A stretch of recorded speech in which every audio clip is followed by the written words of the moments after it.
identify pro-black. It's about teaching us as a people that we're at war. I want to speak about the image of our people.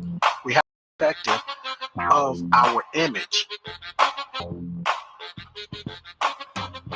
Hotep, everyone. Assalamu alaikum. Peace, greetings to all of you. Get you a chair, pull it up, sit down, because you are now tuned in to the Jah and the Kev Show. I am Jah, and this gentleman over here is Kev, and we have a show to talk to you about tonight. And the name of the show tonight is called What in the War is Going On? We're going to be discussing the Israel, Iran, United States. He doesn't know this, and this was staged by me, and I want to do it in front of an audience. I want to come to this brother tonight, and I want to tell him he has a page on his Facebook account, and he sometimes put on black men and their children, and it's called Project Our Own Positive Images. Telling y'all that's something that's just wonderful. It's grand, and I know his attitude. He's not just a man that talks about his people. He's a man that does it. And every time I look around, there's somebody on this page that's positive with their children.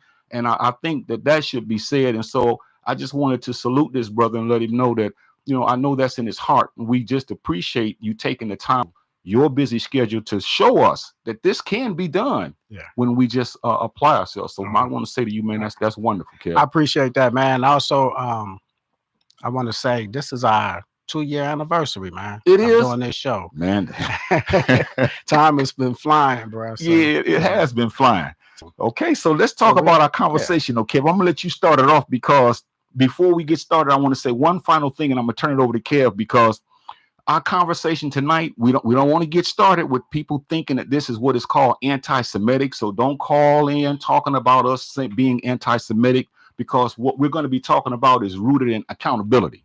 It's also rooted in justice, human rights, and prioritizing domestic needs, especially when it comes to African Americans. Right. So let's talk about why we need to talk about this, Kev. I mean, we talk about every other subject. Why we need to talk about a war? And I'm gonna say this: I don't care if people think it's anti-Semitic. So, you know, we're just gonna talk from what's happening and what's going on. You can label what you want. If that's your comprehensive skill set, then you're gonna do what you're gonna do. Listen to this, brother. We're not tippy-toeing around any conversations. We don't do that regardless. Whoa. Okay. So let's get into this war. So you named the parties of this war. Yeah. Iran and Iraq. And the thing is, I mean, Iran and Israel. Right. Which there's been a conflict over there for a long time. I mean, ever since after World War II, when the United Nations brought about the state of Israel, brought that back into existence with the people that was already over there that have been there for thousands of years. So it's been a conflict. Yeah. You know, you have a people with a separate religion amongst surrounded by people with a different religion, and that's a different people.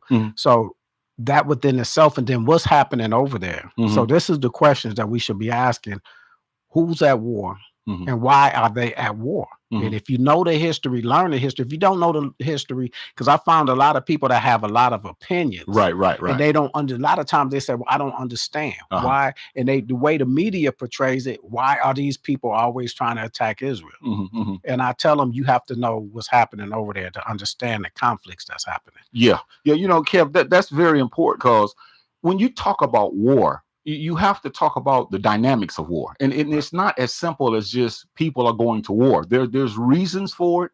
And then you have to ask yourself, which the question I have is, how did the United States get into this squabble? I mean, it's like two other countries going at it for their reasons. And all of a sudden, here comes the so-called big police United States, you know, and they came in and they did something that I think was devastating.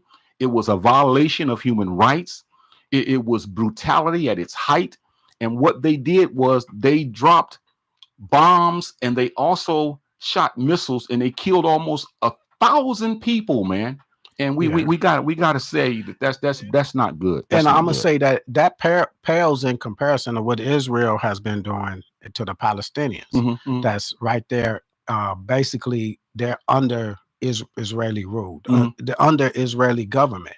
for a while, Israel wouldn't even acknowledge Palestinians rulers.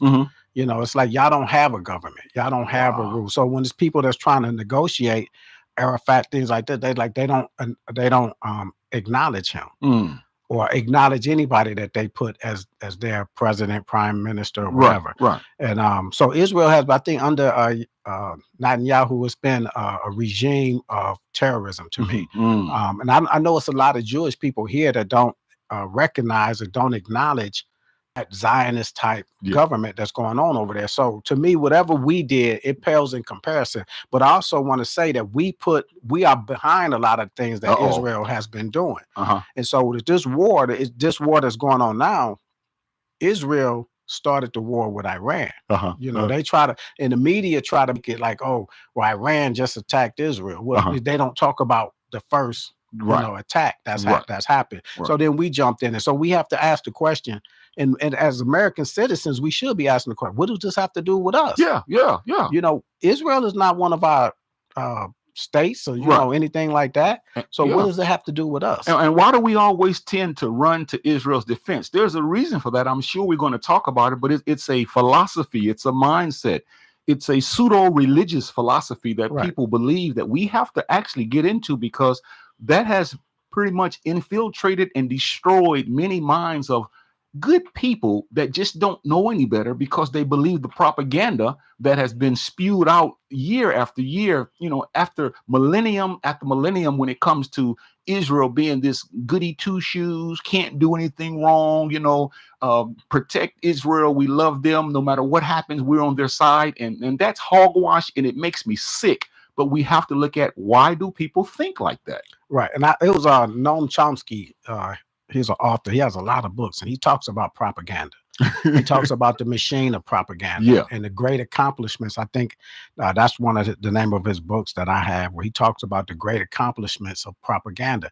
Hitler had great propaganda that he sucked in his people to believe that the Jewish people that was in Germany were these cowards that was blood sucking off of their economy, because so people look for a culprit a lot of times. So propaganda gives you a culprit, and it dumbs you down, because what media is telling us that these other people are the bad guys. They're always trying. And it had me thinking that here in America, because I always tell this story. When I was younger, watching the cowboy and Indian movies, I asked my dad one time, why I was watching TV, and I was watching, you know, the Lily White stagecoach and all this stuff, and the women on there, and they just innocent. Then the Indians come and they attacking them.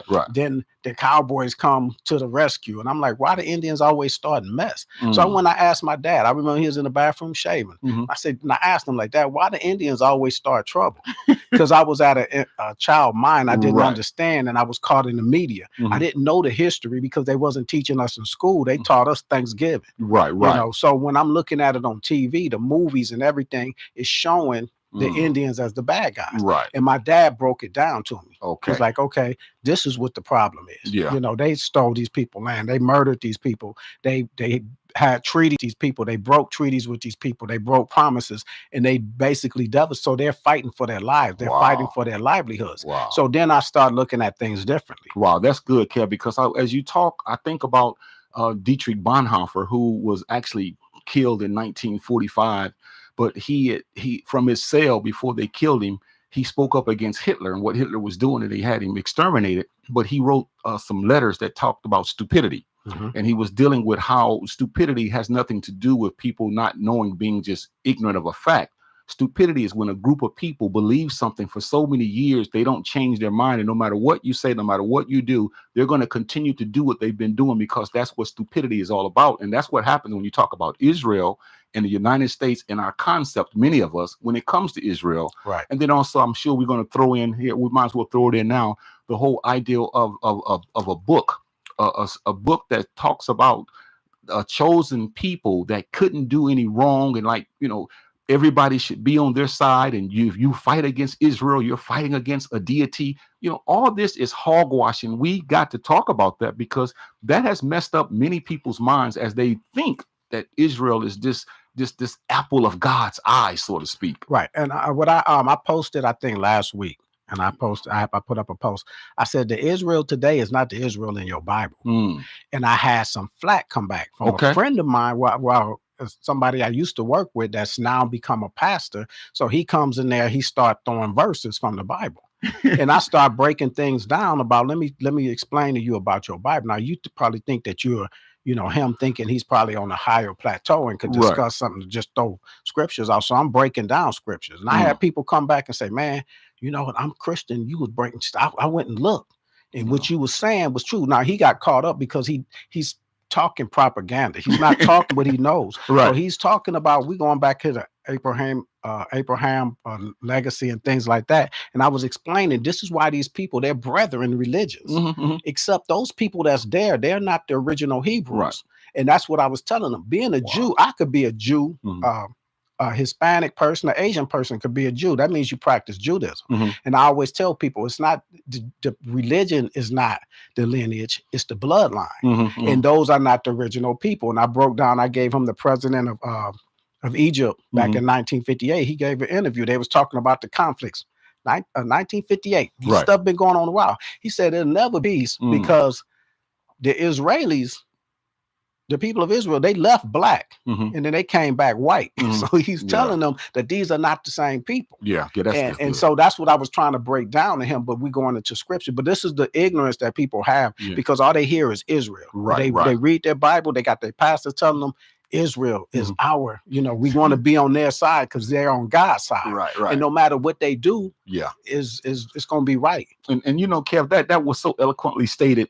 And when you think about it, my whole issue with it is, when you look at a certain deity, if you want to use the concept of God or a deity or supreme being, that doesn't make sense for, even if it says that, for a supreme being to be on one group of people's side and no one else. That's favoritism, you see. And that's not true. But this is what people have believed. That would make this deity unjust. That would make this deity unfair. If the deity created all mankind, then there's no such thing as the apple of a certain deity's eye, and you have to bow down and kowtow to these people. But because we've been taught that all of our lives, most of us can't discern, as this minister that you were talking to, we've been so bombarded with this nonsense, and we actually will fight and kill on the side of these people that's called Israel. And if you don't believe me, the United States last few weeks ago, they dropped the bomb or missile strikes. They also killed so many people, man. And to me, where's the outrage? Where's the cry about that? Those are human beings, man. These are people that were killed. And if you look at the black community here in America, we should be the ones empathizing for anybody being oppressed anywhere in the world. I don't care what nationality or what race they are. We should have empathy. And anyone who has been oppressed should have empathy. But it's so slanted, the media and the whole concept. Like, we learn about Anne Frank. Everything that happened in Germany, the Nazis, that was terrible.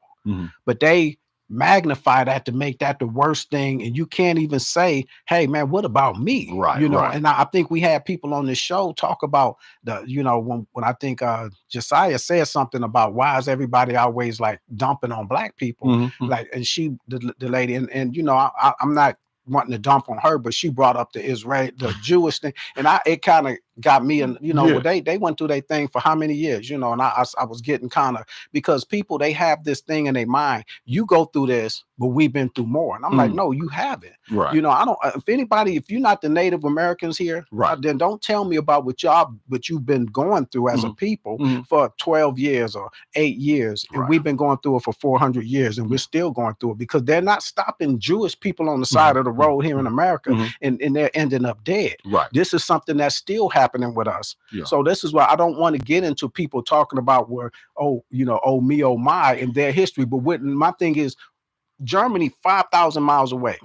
In our classrooms, we learning about their stuff today. But we're not even learning about our own history today. They're blocking our history. And we can't act as though, when I say we, I'm not talking about African Americans, because we've never done the things that you and I are talking about, because what I'm about to say now is catastrophic. And we're going to talk about why America is saying that Iran shouldn't have nuclear weapons. We're going to talk about that. But Let's look at what happened in 1945 in August, when the Americans dropped 2 bombs on Japan, Hiroshima and Nagasaki, killed over 210,000 people, man. So, we can't sit up and act like we're we're good shoes or something to that effect. It's just that this world in which we live in now is so screwed up. Our minds are infected, and everywhere you turn, the government is doing something to our own detriment, as you said. And we should be talking about, even though all this is going on, what do we get out of this? How do we relate to this? What do we think about that? And if you have any kind of thoughts, we would love for you to call us. Call us at our number. And 361-405-6111. Right, because I think that's important. Can we talk about everything? And we should. We can talk about movies, we can talk about the media, we can talk about sports, we can talk about religion, we can talk about relationships. But we need to talk about this war, man, because this war is something that it's affecting us all. Gas prices and different things that's going to happen. So when you call in, it's not, you could call in just to ask a question if you want. You don't have to be strongly opinionated one way or another. You can ask a question, or you could give a strong opinion. You could disagree with what we're saying. And either way, just call in. We want to hear from people and know what you're thinking and what you have to say. Now, we did have a couple of comments already. We have Sakina. She checked in. She said, Assalamu alaikum, brothers. Wa alaikum assalam, sister. I appreciate you showing up. Josiah Saze said, you are right, Kevin. Those people in Israel hijacked the African-American identity. And I appreciate that. That's a deep subject right there. He said, the real supposed Israelites were black. And the day Bishop chimed in, she said, good evening. Talib said, Black MAGA Nation. I appreciate that comment, brother. But yeah, if I got something to say, then say what you say. I mean, we're not trying to censor anybody. If you feel what you feel, I think the important thing that you said is, what do we have to do with it? And how does it affect us? Yeah. And I think any war, like anytime America wants to go to war, people look at who they're sending to war. Okay. So one of the things I want to get into is how does it affect Black America? Well, it affects Black America in many ways. If this war escalates to where there has to be boots on the ground, where men have to go and fight, you already know who they're going to send first. You already know who's going to be on the front line, and that's in every war. So it affects us that way, especially with mothers that have young sons they have nothing to do with this. But should this thing escalate, you already know who's going to get the draft notice, who's going to be knocking on people's doors, getting them to go over to fight for these people. I don't think they're going to draft, but I do know that we got a higher percent of Black people in the military than we have the percentage of us in this country. Mm-hmm. It's like 12 to 13% of us in America. In the military, it's up to 17 or 18%. And it's a higher percentage of us than any group. The Hispanics is the same. Their population is like 18%, 17%, and the percentage of them in the military is 17, 18%. Now the thing is, when we're talking about the ground troops or who's going to be on the ground, it diminishes greatly when you talk about upper rank in the military. The higher rank people are not going to be on the ground. So it's only when it comes to the generals and things like that. I think for the generals in this country, it's 6.5%. It's Black. So we got 17, 18% of us in the military, but they're not making it up to be generals or say like officers. It's 9%, so, but the Hispanics is even lower, that means that we are the ones that's remaining. We're not moving up in the military at the proportional rate that we're in there. So very few is narrowing down. So it's a vastly greater amount of white people that's in the military. That's no doubt. So they're going to be dying at they're going to have a lot of casualties. But my thing is, it's a better risk and reward for them than it is for us, because we're out there fighting and then we're coming back and we don't have the same freedom as the white soldier may come home and have. So this is what my point is as far as Black America is concerned. We like to think, well, it's more of us in there. No, it's not more of us, but we're fighting for we're getting less out of our blood. That's what I'm saying. We're fighting enemies that we're not reaping any rewards from. Exactly. And they always seem to put us up to do as we call it, the dirty work. Right. You know, and I remember back in the day with Muhammad Ali when he said, "I'm not going nowhere to fight no people. Nobody else have called me the N-word, and et cetera, et cetera." But he realized the very thing you just said about how we are being oppressed here always, every day, and he felt like it wasn't his duty to go somewhere and fight for a country that didn't respect him. So, you know, I think that was a very important stance that he took. And I know for a fact that when it comes to war and it comes to the clowns that we have now in these political offices, they would find some kind of way, whether we call it the draft, whatever we want to call it, they're going to make sure that our young boys are out there first, because they've always done that, and they're going to continue to do that, because a lot of these Europeans, like you said, a lot of them, they're gonna draft it, or their fathers or mothers are going to make sure that they don't have to be on the lines where they're going to be really hurt. I think the rich would do that, like this guy in office. He dodged this draft. I think you see a lot of these people that have done that. And my question is this: when you brought up the draft, since we're not being drafted, if we have to think about why are we so many, the percentage is higher of us in the military than in the populace of this country. They're not drafting us, but what they're doing, they're trying to find a way to direct us and maneuver us and funnel us into either jail, the military, or the drug life, or whatever it is, or entertainment. You know, those are the avenues that this comes. So either way, look, they're going to make a use out of you one way. If you're not going to do this, that we designing, the system is designing us to be drug dealers or whatever it is, because they're the one putting the drugs in our neighborhood, and they're not stopping it from being in there. That's part of their plan. Or you're going to be a ball player. That's going to be, and you look at our youth, for them to have the idea of being successful, they either want to play ball, or they want to be some kind of rapper or entertainer, or if push comes to shove, they're going to try to go to the military, or they're going to be a baller. They're going to be slinging drugs or doing whatever, wanting to be a gangster. Yeah, we should be outraged at this moment. We really should be. Because what we're talking about is something that ruthless people do. These are people that don't have a heart. These are merciless people. These are brutal people. This is monstrous what we're talking about when you go over to a country and you call yourself interfering with something that you have nothing to do with, and then you kill innocent people, and then you tell people that the reason you did this is because we don't want you to have a nuclear weapon. I'm glad you brought that up, man, because I do want to touch on that. This is white supremacy, worldwide white supremacy, or the powers that be that's trying to control. They don't want nations of color to have any kind of nuclear weapons. It's okay. Israel got nuclear weapons. You know, they didn't want India to have nuclear weapons, but they said we getting them anyway.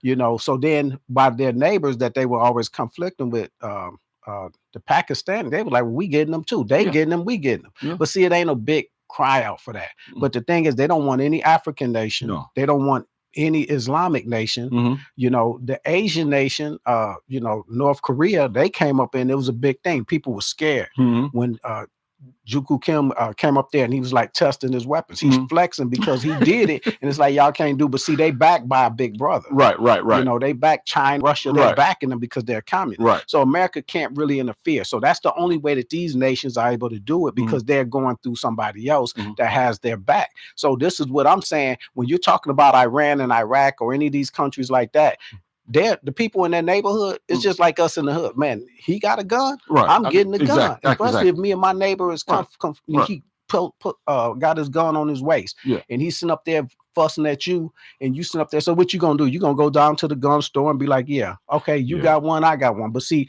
they're not even in that. America and the United Nations, they letting Israel to protect themselves, and we giving them all this money to build up their defense, and it's not a defense, it's an offense. So, but they trying to stop all these other countries from doing the same. That is so hypocritical, because my thing is this: who are we? Or who are you? Or who am I? Who are we to tell a person or a country what they can have and what they can't have? Iran never dropped any bombs in Japan. Iran never dropped any bombs in Greenwood. Iran never dropped any bombs in Oklahoma. You know, Black Wall Street. Iran never dropped bombs in Philadelphia. Iran. So who are we to look at another nation and tell them you cannot have this when you have it, and everyone else that you want to have it, but yet you're trying to force people to not have it. Yeah, I like that. Because the thing, the propaganda that machine, the propaganda machine, the media, they was telling people that Saddam Hussein was this evil, wicked person. We shook hands with him. We was cool with him when he was fighting with Iran. You know, when the Ayatollah came over there, we put the Shah. See, this is how long this has been going on. Where America had his hand. That's what I'm saying. If you learn what the history of what's been happening, we put the Shah in Iran, and he had it like Cuba was before Castro got there. We had casinos there. They was like but see, he was our puppet. We put a puppet government there, and that wasn't their people's choice. So what they did, they brought the Ayatollah there, and he came. He had their religion in mind and was practicing their religion. He made it their religious state. Wow. So they bumped him out. They bumped the Shah out, and the Shah took money with him. He took their, and they were like, we want the money back. America, you know, they brought him here with his wife, and they was like protecting him. But so we've had our hands in that cookie jar for a long time, and manipulating and trying to maneuver and using the media as propaganda. And another thing you said about dropping bombs.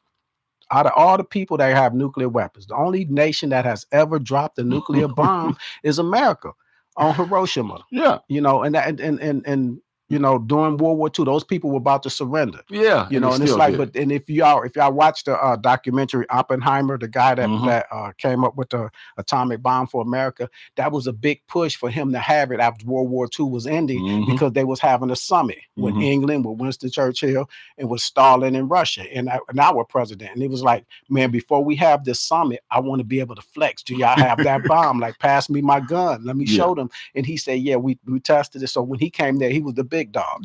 And so that's how, if you look at history, you'll understand what's happening over there. And if you don't just pay attention to our news, we have internet media, you go get to see one of these foreign news sources, so you can have a different perspective of what's happening in the world. Exactly. And then, like, our tax money is going, whether we like it or not, our tax dollars are going to support Israel.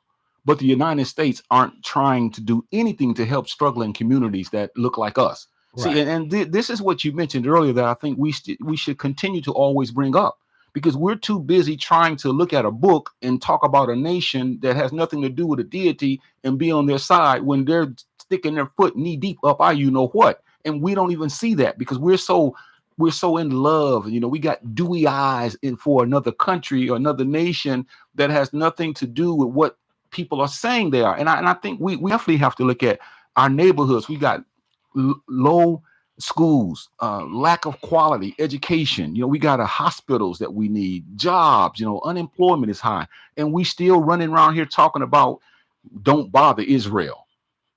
All right, so I'm glad you brought that up. So what we give Israel, this is something that happened in 2016. It's called the MOU, the Memorandum of Understanding, negotiated by Barack Obama.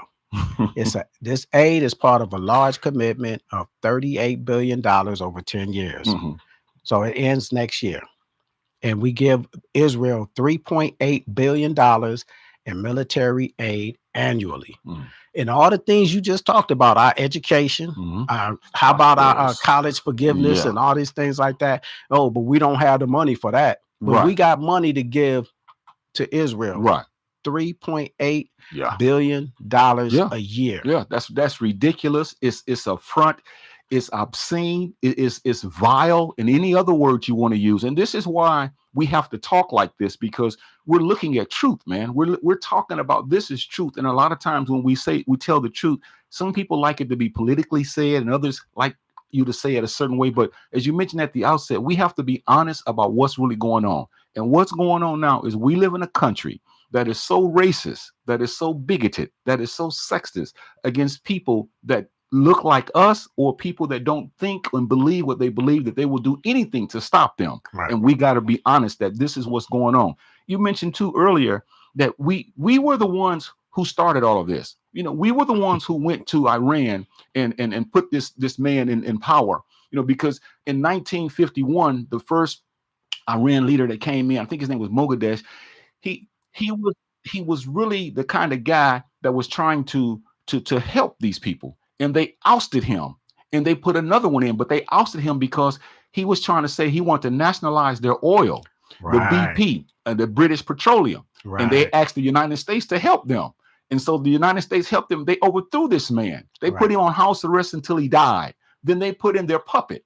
And so that's why when in 1979, when Ayatollah Khomeini died, he came in though, and he said, we're going back to the old ways. We're going to all that gas and oil, that's our money. And the United States and Britain has nothing to do with that. And the United States didn't want it. And this is why they overthrew the Shah at that time. Right. And see, the thing you just talked about was people owning their own resources and benefiting off their own resources.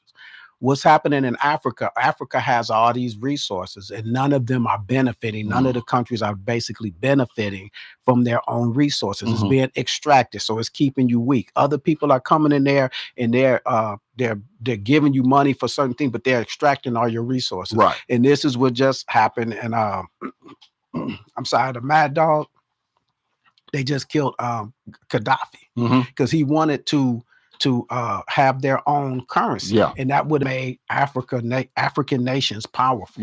And so what happened? They had to, and then they'll make it look like it's a coup. I mean, they did the same thing with Patrice Lumumba and all these things. When his attitude was, Malcolm X said Patrice Lumumba was probably the greatest African leader that we have seen in modern civilization, and his attitude was get out of here, Belgium, all y'all. So what they did, they concocted a way to raise up somebody in their own nation and make it look like it was one of them. Right. And they delivered him to them and they end up killing him. And we had our hands in all of that. The CIA had his body in the trunk because they went over there to poison him.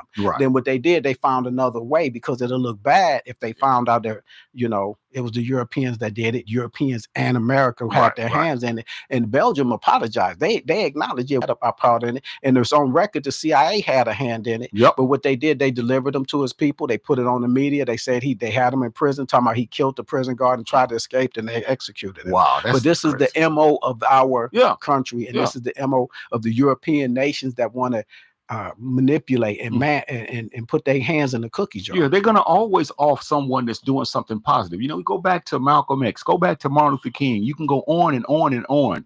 Go back to the Black Panther Party for self-defense. Go on back to SNCC. Go on to every organization for the most part that was positive.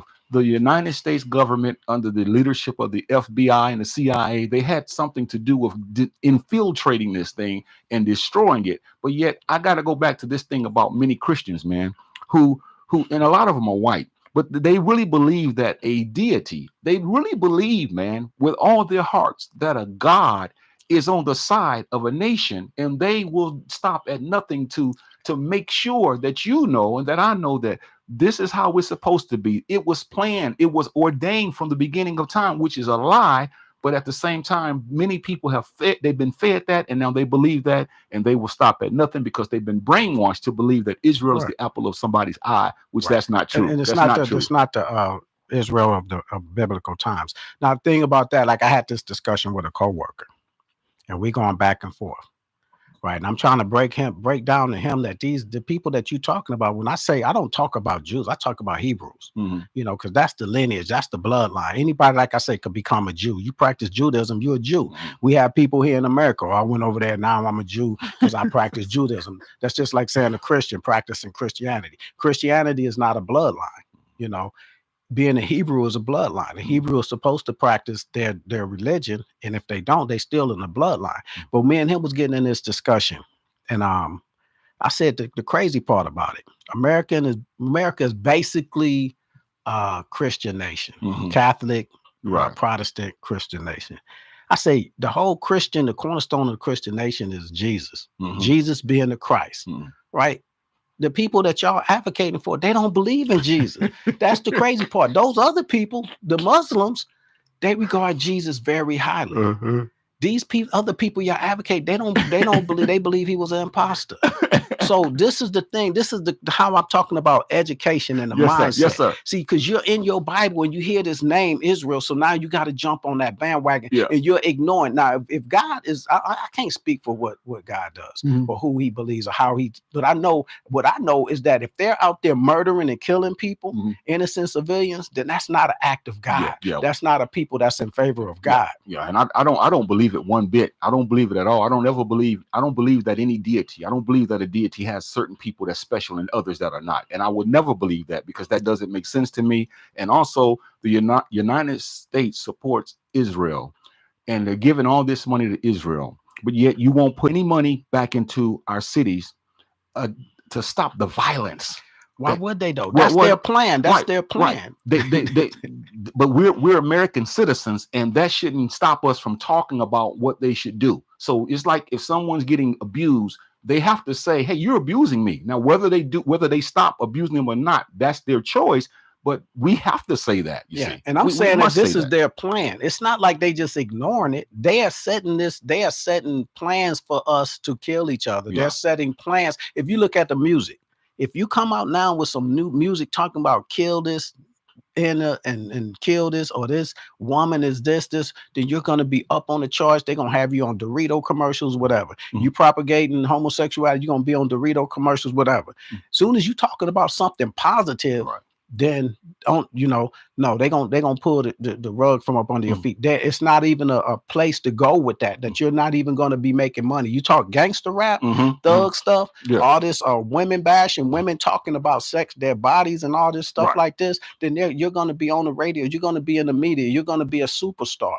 This is by design. You're going to be in the military if you're not doing that, or you're going to be out there selling drugs if you're not doing that. How are you in the middle of a ghetto is getting drugs that they make in South America, flying drugs in here? That's the whole, you look at the Iran Contra thing, that's the whole program, that was the whole plan, and it's nothing new, because they were doing that in the 70s with heroin, they was doing that, they do it every day with the alcohol. We got more liquor stores in our community than anybody else. Us and the brown people, we got more liquor stores on every corner, and you're not going to see that in the white neighborhood. All of this is by design. And you and I are doing something that many other people are doing, African Americans and others as well. But we still have to, and I know you're not saying we shouldn't, but we still have to talk about this. We cannot be raped and pillaged and plundered and not say anything, because that's what people do. We have to speak up for our rights. This is why we do this broadcast, because we want to shed light on things that we should know, things that we should do, things that we shouldn't do, information that we should be privy to. So we have to continue to talk about this, in spite of what they've been doing ever since we've been here. They're going to do it when we're gone. And it's our responsibility just to inform our people, because a lot of our people don't have this kind of appetite. Our appetite is not for talking about Israel, Iran, the United States war. Our appetite is for the things you mentioned earlier. Our appetite is for comedy. Our appetite is for sports, and all that's fine in and of itself. Gossip, that's what our gossip. Now we say, wait, man, we're gonna talk about the Diddy trial. You know what I'm saying? We're gonna have a whole lot of viewers on there, because people want to hear. Are we gonna put somebody down, or we gonna talk? The podcasters like that, those are the ones, but that's gonna sell, and it's meant to be that way, because they're dumbing us down in our minds. We're entertained by this TV show that's showing us in a negative fashion. We're not even realizing. So the education part got to come on people like us. And we don't, as a people, for the most part, we really don't care. We don't have, as I said earlier, we don't have an appetite for this, because first of all, we will see it happening, and then when the gas prices go sky high because of what's happening over there, then we're going to start griping and complaining. Or when our sons or daughters have to be going into the military to fight, then we're going to say, well, we had nothing to do with this. But all throughout the year, we look at this, and then we turn a blind eye to it, as if this is not happening. And like you just mentioned, we know more about Diddy's trial than we do about this war that's going on. And, people can say what they want to say. When you drop missiles on countries, you are at war. You can don't say have to declare war. Yeah, you can say, well, we're really not at war. Well, what is it? If somebody come and punch you in the face and say, nah, but we're not fighting. I didn't say I was gonna fight them, but I just punched them in the face. And they believe it, Kev. That's the thing that's so chilling. People believe that, man. And man, I can't think of her name. Joy Reid, I think her name was. Okay. She was on the Breakfast Club. Yeah, she was on the Breakfast Club. They fired her from But she was talking about, like, they was talking about, well, why the Democrats ain't talking about Trump did. He said he's not going to engage in any wars, and they're fighting that angle. And she said, I believe the Democrats is down with the war. They're down because the Democrat and Republican Democrat. I told you Obama signed that bill for them to get $3.8 billion a year. So Biden was excusing everything that Israel was doing to the Palestinians. If you look up the track record of what Netanyahu had been doing, Obama wasn't friends with Netanyahu, but still he did this for Israel. Why would you do that? Because the Israeli people here, the Jewish people here got power and money. Trump, he's doing the same thing, but see what he's doing now, he's wagging the dog. It's a term they call wagging the dog. That's a military term that means a tactic of diversion. What you do when something is happening here, what you do a military attack or strike on somebody, you create an enemy and you do something so everybody starts to be a patriotic. They forget about all the ICE stuff that's going on and all the race and the military being sent to American cities or whatever it is, the economy not going like he said, Elon Musk and him going back and forth, whatever it is. So you know what? We wag the dog. That means we're going to find a reason. He probably told Israel to attack Iran. Then when Iran reacts, then we're gonna come in there and that gives us, so that's a diversion. That's called wagging the dog. It's just games being played. And we're dealing with some people that have no conscience. Now we can say they are humans, but they're humans without conscience. To do what is going on today in this country, to have been done to African Americans, what has been happening to us since we've been here, this is a sign of a monster. This is a sign of wickedness. There's no word to describe the evil and the height of what is going on in our country with how people think and what they will do to exterminate a group of people or to keep those people subjugated. Anytime you drop missiles or a bomb on people, then that I can see if they had something to do with coming in your area and starting trouble and you were defending yourself. But the United States have nothing to do with that Iran and Iraq. I mean, the Iran and the Israel conflict. And yet they went in and did that. And then after they got done, now they're supposed to be having a meeting with Netanyahu sometime next week. You know, this stuff is only made for TV, man. Right. It's only made for TV. And I mean, it's easy. What they're going to do when you wag the dog, you're going to look for somebody to attack. I mean, I remember when Reagan was in office, he went way down there. I can't even think of the Falkland Islands, something like that. Okay. It's like we never even heard of this place. Why are the Marines going in there taking over? And we don't hear nothing politically. And it happens again and again and again. And it's like, okay, 9/11 happened. We're gonna go get Saddam. None of them people was from Iraq. Wow. They was from Saudi. You know, they was and so I mean, it's always something they're gonna wag the dog some way to get your mind off of what's happening. And that's the crazy part, because it's only 1.1% Muslims here in America.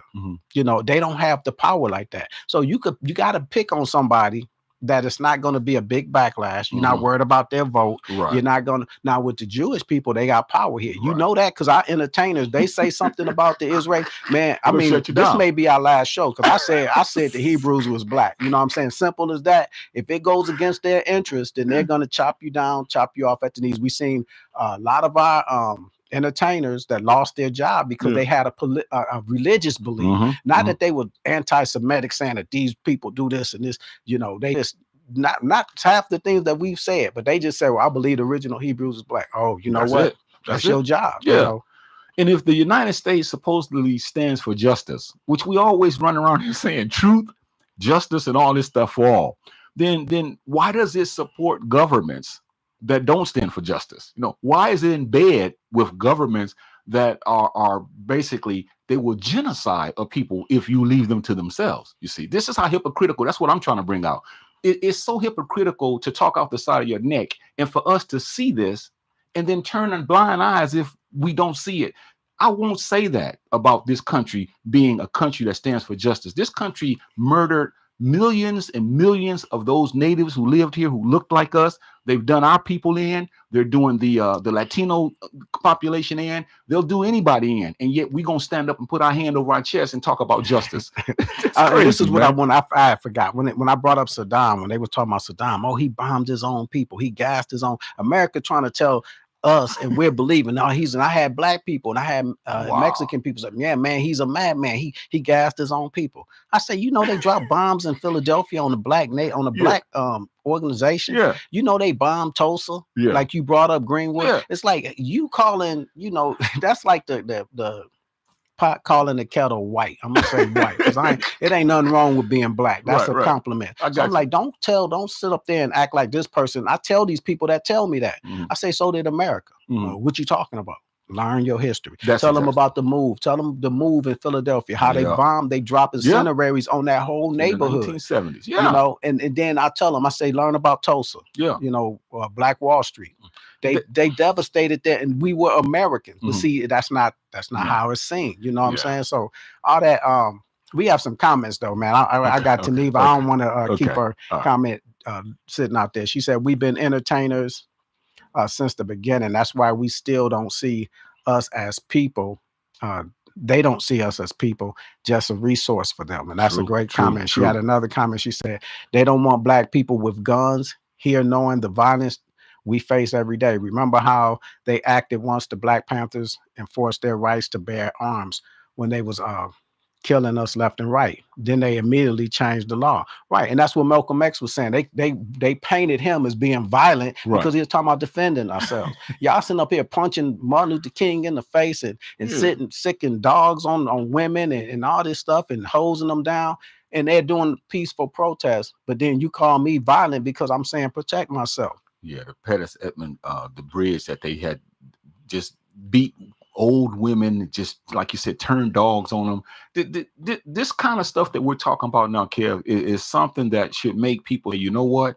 After watching the Jah and Kev show, I'm going to go back and do some more. I'm going to dig deeper into this thing because I think many of us, we have been taken aback by just listening to the news, you know, the mainline news. And that has gotten us to the point where we are not really conscious of what's really going on. Because you're talking about things, and I'm talking about things that's going on behind the scenes.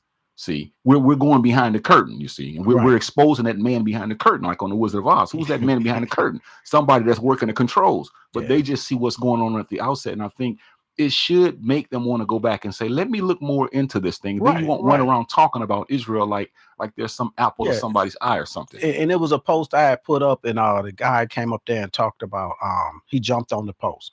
Didn't know what he was talking about. And I'm glad some of the people in there, before I even got a hold to him, they had already corrected him. He's like, well, Obama gave them $150 billion for their nuclear program. And people jumped on there like, bro, you don't know what you're talking about. And I'm glad he didn't, because what that was and see, that's the propaganda. So now, you know, Trump wouldn't have to be doing this, if Obama didn't do this. It was, that's the JCPOA, which was the Joint Comprehensive Program of Action. Something like that. And that's world leaders got together and they wanted to penalize Iran, and they didn't want them to be able to have a nuclear program. So what they did, nobody gave them $150 billion. See, he's putting it on Obama like he gave $150 billion of American money. No, you're my good taxpayer money, and y'all want free school. No, you don't know what you're talking about. Educate yourself. This was the world leaders, and it was all they did was they froze Iran's own assets. And then what they did with this program was they was releasing, long as you sit here and you go by the rules that we set, then we're gonna unfreeze your assets. So they got $100 billion. It wasn't even 150. They got $100 billion of assets unfroze, and they was able to use half of it because they already had penalties. They had a deficit. So that 50 billion of that went to the deficit. The other 50 billion they got unfroze. It's like somebody freezing your assets, your own money at the bank, and say, well, you do this, then you can have your assets.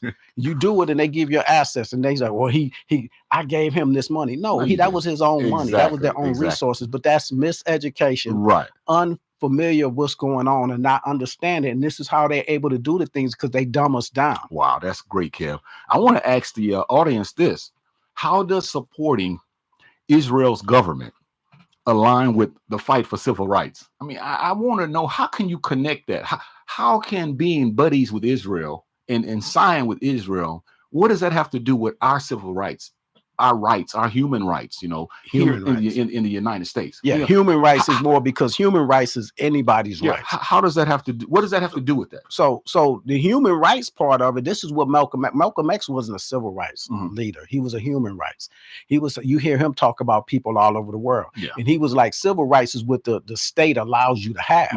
You know, you do this. And that's what Martin Luther King was fighting for, the civil rights. And Malcolm X was more about human rights. You know, you can't do this. You can't oppress people because we got rights that the state can't just give us. The state can give you rights, but they can't give you we should have human rights at birth. Exactly. And so the whole thing is, when you're talking about Israel, are they oppressing anybody's human rights? So you can't sit there and talk about Israel's human rights. Where are their human rights being violated? They're not even being violated. The Jews here are not having their rights violated. This is some of the most ridiculous language when you read behind what's really going on.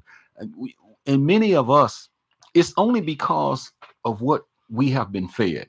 And it's going to take more than the Jah and Kev show to get people, some of us, to really understand that this is deeper than just what you think it is. These are people that are in high positions who are racist to the core, who have always wanted to see the demise of people that didn't look like them, or people that didn't have the same ideology that they have, to try to exterminate a group of people and keep them in a subservient position. Exactly. And that what you just said was the main thing I wanted to say. Even if you're sitting there and you're saying, well, I don't hate these people, I don't want them, I just want them to do what they're supposed to do. When you think what they're supposed to do is something that this European looking nation wants them to do, or America wants them to do, then that's where your racism comes in. It's not bigotry, it's not hatred or whatever. And this is the thing about that. When we start having conflict with the Islamic nations, if you start looking at the media, this is what I'm talking about, propaganda. And all the movies that we start seeing was starting to have the bad guys start looking like Muslims are wearing a turban or something like that. They were Middle Eastern. I don't care. Hard to Die or whatever. All these movies, it was like a plethora of movies started coming out when they want to attack the White House or what a White House down, whatever these movies are. You look at the villains in these movies, they were always starting to be people from the Middle East, because they're putting that in our minds. They're planting those seeds, just like Birth of a Nation did in America back when the emancipation happened, the first birth of a nation. They had about the Ku Klux Klan becoming the hero, the cavalry, because they played us as the villains in this country. And this is the scare. We needed the Ku Klux Klan. These people are going to turn on us. And that's how they portrayed us in the media. That's how they portrayed us in this movie. And this is the propaganda at its finest. You make somebody a villain. Hitler was able to do this. Make the Jews a villain. They didn't fight. That's why we lost World War I. So now your pride is these people here getting our money, and they got their little packet of group, and they got their own religion. We go into their stores because and then it's like they're okay, and they have pride, the whole white supremacy with Hitler, the Nazis. But it's like the reason we lost, you got to come up with a reason. Was because the Jews is here taking our money, and you pointing the finger at them. Right. Same thing that keeps happening. This is the MO. What's happening, whatever's happening over there, it's not the Israelis, it's them. It's them. Everybody keeps attacking. We got to stand up for righteous and justice and liberty for all. And you know what, Kev, I'm going to add to that, because I'm going to just put some on the side of that. Because when you think about us as a people in the United States of America, we're still being painted as the villain, Black people, African Americans. We're still the ones that are supposedly, they're saying we don't want to work. Our sisters are having babies out of wedlock. They talk about how we're violent. They talk about how we're infesting the prisons, and they go on and on, about the Black man and the Black woman. So all over the world, people see us, those who haven't really researched and studied, they come here, even those from the continent, and they look down upon us. Many of them do, some don't, but many of them do. They look down upon us, like we talked about the last broadcast. We were talking about how some Latinos, they look down upon us because we have been painted as these people, the propaganda that you said. And instead of them researching and looking at it and really getting down to what's really going on, they ingest that propaganda, and then they see us this way, and then everybody don't want to be around us. That's why they want to grab their purses when they get on the elevator with us. But yet, you guys have done so much damage, and it's just sad. And you look at movies that came out in the 80s and stuff. I mean, they pumped our neighborhoods with crack. First that was an attack. That's a chemical attack. They biologically attacked us with HIV and stuff like that. They're chemically attacking us with the alcohol, the malt liquor. It's a stronger form of beer.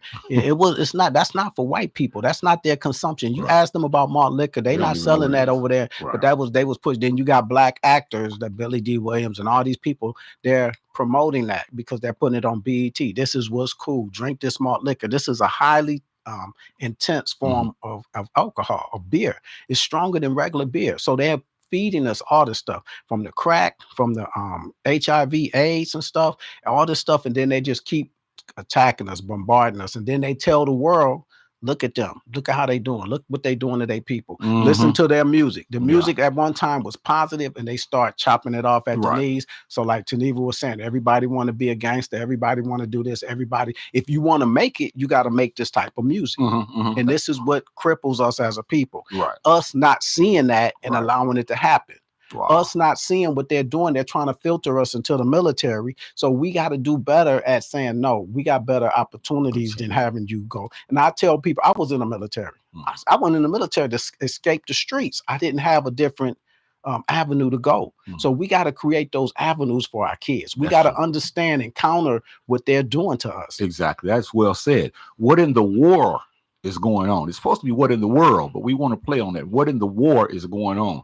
The Israel, the Iran, the United States conflict, open your eyes and see what's really happening and understand how the we live in is not that nation that we think it is, no matter what we see on TV. This nation is brutal, man. This nation is fierce. This nation has a history of dogging people out. And so if they'll dog us out, they won't think 2 seconds without trying to dog someone else out. Especially if they controlling the media. If they tell them, like, no, we didn't do that. They did it to themselves. Malcolm X said that they'll have one of us kill one of us just to say it was one of us. But the thing is, they will have it done. And this is what has been happening all over in Africa, the coups that you see. And don't be surprised if these coups come up in these African nations that's being rebellious, that's trying to put their resources together and have their own currency.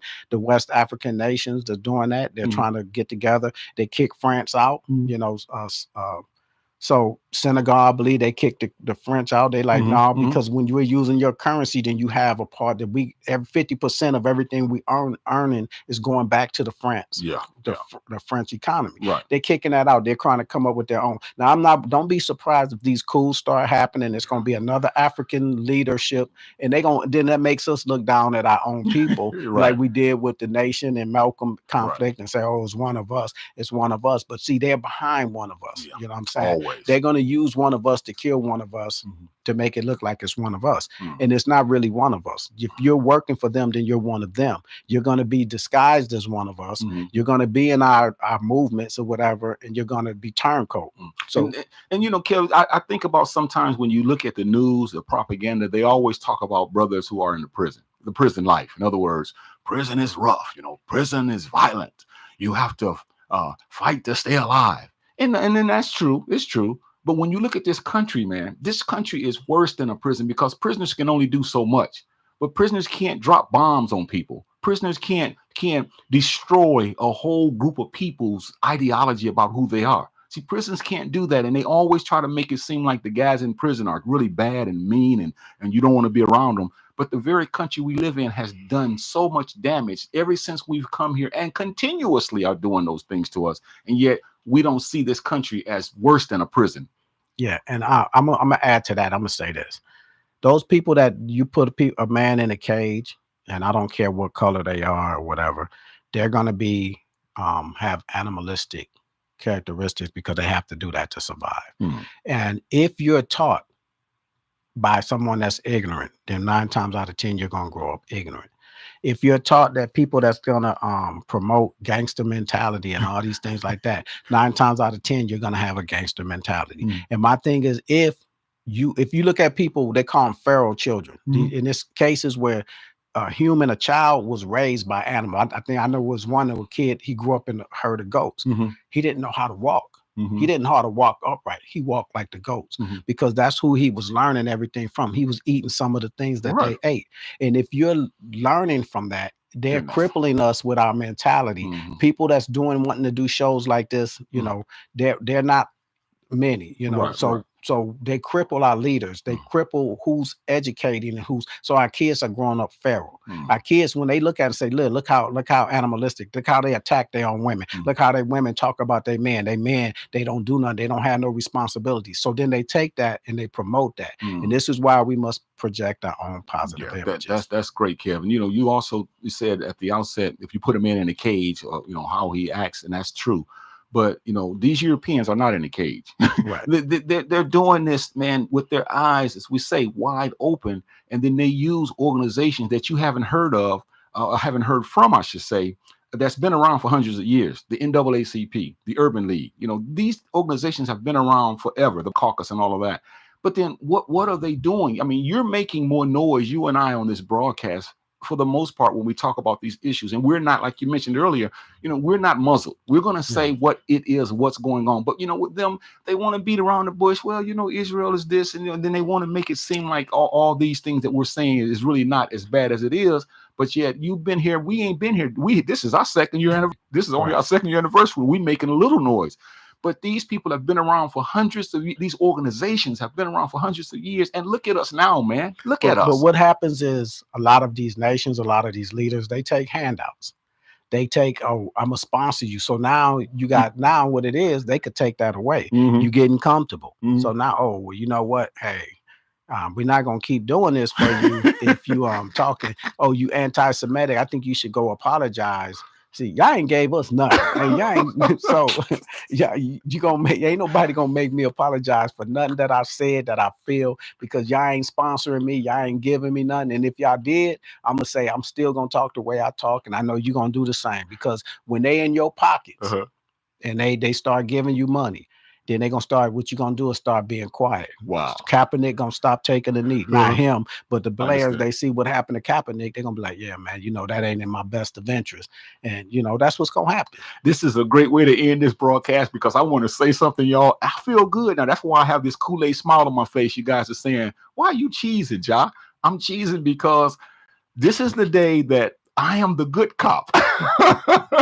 And now you get to see who really is the bad cop. So all these broadcasts, you've been thinking I was the bad cop, but you hear him tonight. He is unleashed, and that's who he really is. But in all seriousness, we love our people and we love justice, and we're going to expose the hypocrisy and the things that nations and us and others do, because that's what we're supposed to do. That's human. We have to be that way, Kel. And I'm gonna just read this last comment. Taneva said, now AI is about to take the whole agenda to a next level. And if this is so, think about, this is what we always in a reactive thing. Be proactive, like you're talking about. AI is going to be used, and it's people that the AI is going to look like that person is saying something that they're not saying. And so what you have to do, you can't trust your eyes and ears anymore. You got to research.